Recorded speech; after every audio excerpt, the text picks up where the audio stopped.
Chaque mardi à 7h, retrouvez la chronique de Serge Moreau, qui est rédacteur en chef du magazine Esprit Trail et ancien international de cross-country et de course en montagne. Serge baigne dans le milieu de la course à pied et du trail depuis plus de 40 ans. Il porte un regard curieux et attentif sur l'actualité du trail running et nous partage chaque mardi un billet d'humeur. La parole est à Serge. Je viens de terminer un ultra trail. Non pas en tant que coureur, en tant qu'organisateur. Et la fatigue que je ressens aujourd'hui et le grand plaisir sont aussi importants que celui qui a pris le chemin avec un dossard sur la poitrine et qui est arrivé au bout de son aventure. Oui, parce que c'est une aventure que d'organiser un ultra-trail. Je parle là de la première édition du Grand Trail de Serre-Porançon que j'ai eu le plaisir d'organiser avec mon ami Jean-Michel Fort-Vincent et de très nombreux autres engagés auprès de moi sur cette belle aventure. L'idée est simple. Faire courir des centaines, là des milliers de coureurs sur 175 km autour des montagnes, sur les montagnes et autour d'un grand lac. L'idée est simple, mais le faire, c'est plus difficile.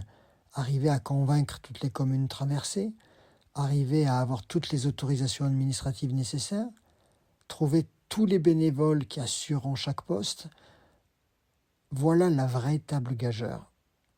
C'est un chemin de croix, c'est des refus, ce sont des heures et des heures à convaincre, à trouver le bon chemin, celui qui conciliera la beauté, mais aussi la facilité pour ne pas avoir 10 propriétaires pour couvrir 100 mètres de sentier. Une fois que tout ça est réalisé, l'alchimie se met en place. Les derniers jours, c'est une euphorie qui le partage aussi à une grande inquiétude. Cela m'a rappelé mes années compétition où quelques jours avant la course, que j'avais pourtant tellement bien préparée, je me sentais incapable de me mettre au départ et je me disais « mais que fais-tu là ?» Ce sentiment était exactement le même le mardi, mercredi, jeudi, au moment où nous montions le site. Je me sentais complètement débordé par cette responsabilité que d'envoyer tant de coureurs sur des montagnes, sur des crêtes, sur des sentiers, avec la responsabilité de les mener jusqu'au bout. Puis tout s'est mis en place et j'ai eu une pensée pour tous ces bénévoles, 250 qui avaient accepté le challenge et qui partaient dans la nuit se positionner au détour de sentier sur un caillou au sommet d'une montagne et qui allaient, pour ceux en fin de parcours, y rester plus de 48 heures. Je pense à tel ou tel qui, au sommet du Piolyte, a mis le feu pendant des heures et des heures à inciter les coureurs à donner plus d'eux-mêmes, à un autre qui distribuait du Génépi à tous ceux qui avaient besoin d'un remontant, à cet autre qui était au bas d'un carrefour pour protéger des coureurs, à celui qui a tenu le piquet d'arrivée pour que chacun puisse être salué. Bref, vraiment, c'est une magnifique alchimie. C'est un engagement total.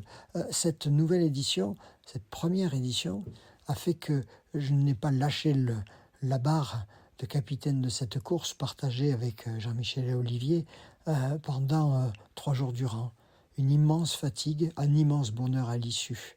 À l'issue de la course, nous étions tous là, cette équipe rapprochée, une quinzaine de personnes, dans la fatigue de l'instant et dans l'euphorie du moment, et nous n'avions plus envie de nous quitter.